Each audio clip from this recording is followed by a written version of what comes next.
Chapter 19. The exercise of a truly religious person. The life of a Christian who hath dedicated himself to the service of God should abound with eminent virtues of all kinds, that he may be really the same person which he is by outward appearance and profession.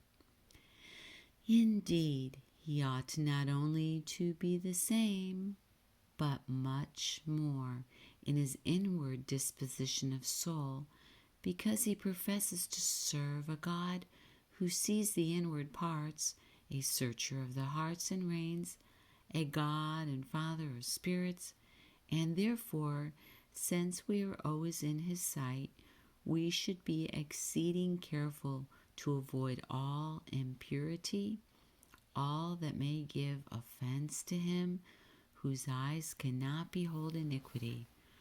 We should, in a word, so far as mortal and frail nature can, imitate the blessed angels in all manner of holiness, since we, as well as they, are always in his presence. To this purpose, it would be expedient daily to renew our resolutions of living well, and every morning to refresh and quicken the zeal with which they were made first, to beg of God that he would help us and enable us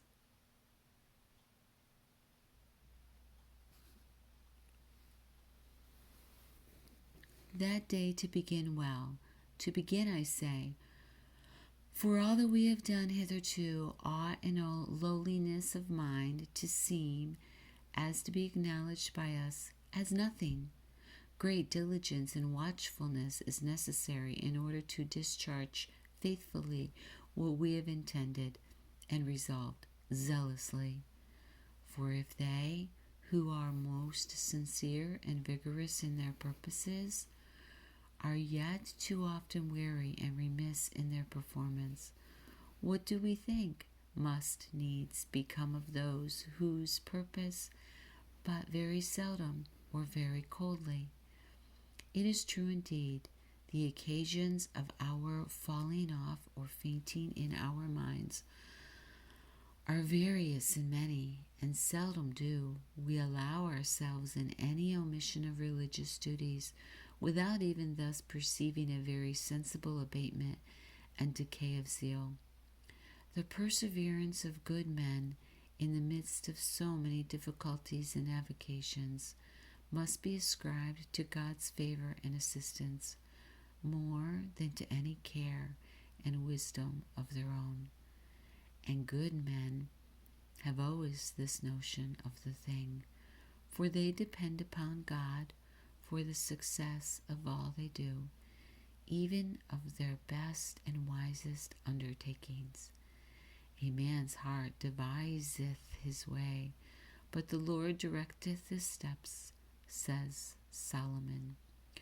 We may contrive and act as seems most advisable, but as the very preparations of the heart by which we do so are from the Lord, so is the event of our having done it entirely in his disposable. If at any time a religious exercise be omitted upon the account of some other act of piety or some work of charity at that time inconsistent with it, this does us no disservice, and the omission is easily repaired. But if through any loathness or indisposition of mind, if through laziness or any voluntary neglect of our own, our customary devotions be passed over, this is from a wicked cause, and will not fail to have a very ill effect upon us. When we keep our zeal with all our might and do our very best, yet even then we shall find ourselves often defective. But though we cannot arrive at absolute perfection, nor conquer all of our frailties, or prevent all our hindrances in goodness, yet ought not this to discourage us from striving and resolving. And when we do so, we shall do well not to content ourselves with general intentions, but bend our forces against some particular thing, and chiefly against some as we have found by experience to be the greatest and most troublesome obstruction to our doing well. The condition of our affairs without and that of our own souls within must be diligently considered and reduced in the best order we can, because both the circumstances of the one and the dispositions of the other contribute greatly to our furtherance in piety. It may be you cannot at all times recollect and call yourself to account, but certainly you cannot want opportunities of doing so once every day at least. The morning or the evening are proper for it. In the morning you may lay out your business for the day following, and at the return of night again you may reflect what hath passed in the daytime, how your thoughts and words and actions have agreed with the scheme of behavior, and you laid before yourself where you have transgressed, how far exceeded or fallen short, and in what instances. For alas, it is all but too likely that you have in many instances offended God and man. In this scheme you form a living well. Quit yourself like a man in resisting the assaults of the devil. To this end, begin with keeping a strict hand over your appetite, for when you have once attained to a rigid and masterly sobriety, all other fleshly desires and temptations will be vanquished and kept under with much less difficulty. To the same purpose, beware of idleness, be constantly in action. Let reading or writing or praying or meditating or contriving somewhat for the good of others employ your leisure hours.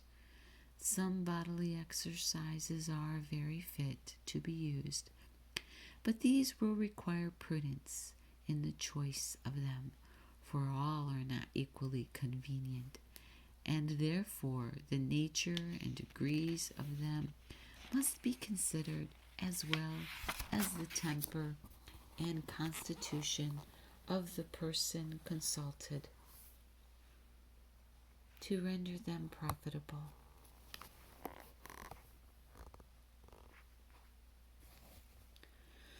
Some religious exercises the community is concerned in, and they must be attended to in public. Others are personal, and these will be best performed in private. This distinction is of great use to keep men from acting improperly, for even a good thing may lose much of its gracefulness and commendation by being done out of due place and time. Another necessary caution, which many good people stand in need of, is that you should not be so zealously bent upon any private devotions or duties as for their sakes to slight or disuse the public, for these require at least an equal degree of your esteem and care in the attendance of them. But when you have discharged your duty in that point and done all that your particular station or the commands of your superiors require from you, then it is proper season, and then you will do well to return into your own breast and employ the remainder of your time as piety and religious purposes shall direct. And here again, a prudent choice is needful, for all sorts, even of religious entertainments, are not suited alike to our spiritual advantage. Some difference arises from the consideration of the persons, and another very visible one from the different times and seasons of using them. Some are more proper for holy days, others for common days, some for festivals, others for fasts, some for a time of temptation and affliction, others for a peaceful and serene state of mind, some to persons in grief or under calamitous circumstances, others for prosperity when the spirits flow gaily, and our hearts rejoice and sing for the goodness of the Lord. Particularly, it'll be convenient in an especial manner to renew and raise our souls by very frequent and solemn acts of piety and devotion at the constant returns of all the Christian festivals. For these should represent to our minds the eternal, uninterrupted festival of joy and thanks celebrated by the saints in heaven. And this should put our souls upon the wing, inflame our devotion, mount us thither, and make us act even beyond ourselves more cheerfully, more vigorously, as if we were just then going to receive that glorious reward of our labor, which these glad seasons bring so lively ideas of to our thoughts. And if that time of our receiving that reward be still delayed, let us be so thankful for a longer time given us here as at the same time to be humbled by that very length of life which the generality of the world are apt to esteem the greatest happiness that can befall them. Let us endeavor to do God still better service, but let us suspect that we have not served him yet as we ought. For if we had, he would not have put off our recompense to a farther day, and probable it is that he does not translate us to heaven as yet, because we are not fit for it. And let us therefore double our care to qualify ourselves for that glory, which in our appointed time shall not fail to be manifested in us. Come he most assuredly will, and blessed is that servant whom his Lord, when he cometh, shall find watching. Verily I say unto you, he will make him ruler over all his goods, and partaker of the joy of his Lord.